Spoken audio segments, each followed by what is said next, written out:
మూడు ఎమ్మెల్సీ ఎన్నికల సన్నద్ధతపై తెలంగాణ బీజేపీ సమావేశం కానుంది. నేతలకు కేంద్ర మంత్రి కిషన్ రెడ్డి దిశానిర్దేశం చేయనున్నారు. ఇన్ఛార్జీలు నియమించడంతో పాటు ఎన్నికల సన్నద్ధతపై సమీక్ష నిర్వహించనున్నారు.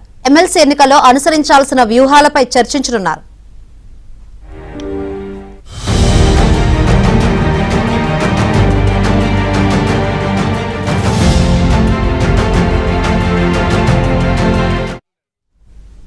మూడు ఎమ్మెల్సీ ఎన్నికల సన్నద్ధతపై తెలంగాణ బీజేపీ సమావేశం కానుంది. నేతలకు కేంద్ర మంత్రి కిషన్ రెడ్డి దిశానిర్దేశం చేయనున్నారు. ఇదే అంశం సంబంధించి మరిన్ని వివరాలు అందించేందుకు మా ప్రతినిధి రాజేష్ లైవ్ ద్వారా సిద్ధంగా ఉన్నారు. రాజేష్,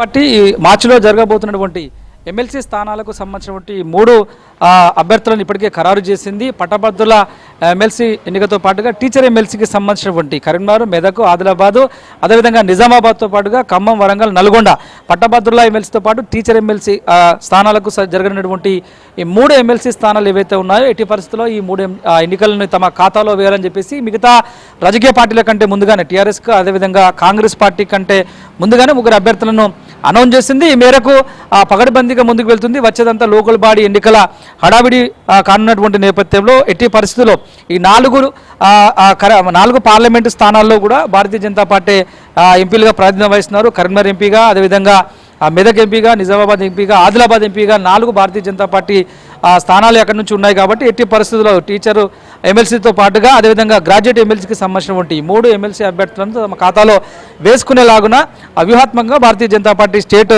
నాయకత్వం అంతా కూడా పావులు కలుపుతూ ఉంది. ఈ మేరకు రాష్ట్ర అధ్యక్షుడు కిషన్ రెడ్డితో పాటుగా కేంద్ర మంత్రి బండి సంజయ్, ఎంపీ లక్ష్మణ్, అదేవిధంగా ముగ్గురు అభ్యర్థులు ఎమ్మెల్సీ అభ్యర్థులు ఎవరైతే ఉంటారో వారందరితో పాటుగా మిగతా జిల్లా అధ్యక్షులు, అదేవిధంగా సంస్థాగతంగా మొన్నటి వరకు ఏర్పాటు చేసినటువంటి మండల స్థాయి క్యాడరు, అదేవిధంగా జిల్లా స్థాయి నాయకత్వంతో కేంద్ర మంత్రి రాష్ట్ర అధ్యక్షుడు కిషన్ రెడ్డి భారతీయ జనతా పార్టీ రాష్ట్ర కార్యాలయంలో సమీక్ష సమావేశం ఏర్పాటు చేశారు. ఈ ఎమ్మెల్సీ ఎన్నికల్లో గెలుపు దిశగా అనుసరించాల్సినటువంటి వ్యూహాలు, మిగతా జిల్లాల వారీగా ప్రస్తుతం కొనసాగుతున్నటువంటి అధ్యక్షుల ఎంపిక ప్రక్రియ, సంస్థాగతంగా మండల అధ్యక్షుల ఎంపిక ప్రక్రియకు సంబంధించినటువంటి అంశాలపై కూడా సుదీర్ఘంగా కసరత్తు చేస్తున్నారు. ఎందుకంటే ఇప్పటికే గడిచినసారి పార్లమెంటు అదేవిధంగా అసెంబ్లీ ఎన్నికల్లో భారీగా Bharatiya Janata party vote bank సాధించింది. ఆంధ్రప్రదేశ్లో కూడా ఎప్పుడూ లేని విధంగా పెద్ద ఎత్తున 8 మంది పార్లమెంటు సభ్యులను, 8 మంది అసెంబ్లీ సభ్యులను కూడా భారతీయ జనతా పార్టీ గెలుచుకోగలిగింది. అదే ఊపుతో వచ్చేటువంటి స్థానిక సంస్థల ఎన్నికల్లో భారీగా జెడ్పీటీసీలు, ఎంపీటీసీలు, సర్పంచ్లు సైతం గెలుచుకోగలిగితే రాష్ట్ర ప్రభుత్వం మీద ఒత్తిడి తీసుకురావచ్చు. అదేవిధంగా యువత మీద కాంగ్రెస్ పార్టీకి పెద్ద ఎత్తున ఒక నెగిటివిటీ ఉంది.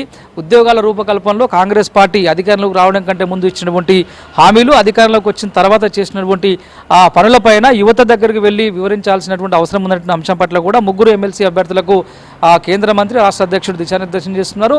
మిగతా సీనియర్ పార్టీ నేతలతో అందరితో కలిసి కూడా కోఆర్డినేట్ అవుతూ జాతీయ నాయకత్వం ఇచ్చేటువంటి ఆదేశాలకు అనుగుణంగా వచ్చేటువంటి ఎమ్మెల్సీ ఎన్నికలలో గెలుపు దిశగా అనుసరించాల్సినటువంటి వ్యూహం పైన అన్ని జిల్లాల అధ్యక్షులతో పాటుగా అసెంబ్లీ ఇన్ఛార్జీలు, అదేవిధంగా పార్లమెంట్ ఇన్ఛార్జీలతో పాటు మండల స్థాయి అధ్యక్షుల వరకు కూడా పూర్తి స్థాయిలో అవేర్నెస్ కార్యక్రమాన్ని ఇవాళ 12:30 గంటలకు బీజేపీ రాష్ట్ర కార్యాలయంలో రాష్ట్ర అధ్యక్షుడు కిషన్ రెడ్డి ప్రారంభించారు. ఈ కార్యక్రమంలో పలువురు బీజేపీ సీనియర్ నేతలందరూ కూడా హాజరయ్యారు. Right, thank you Rajesh.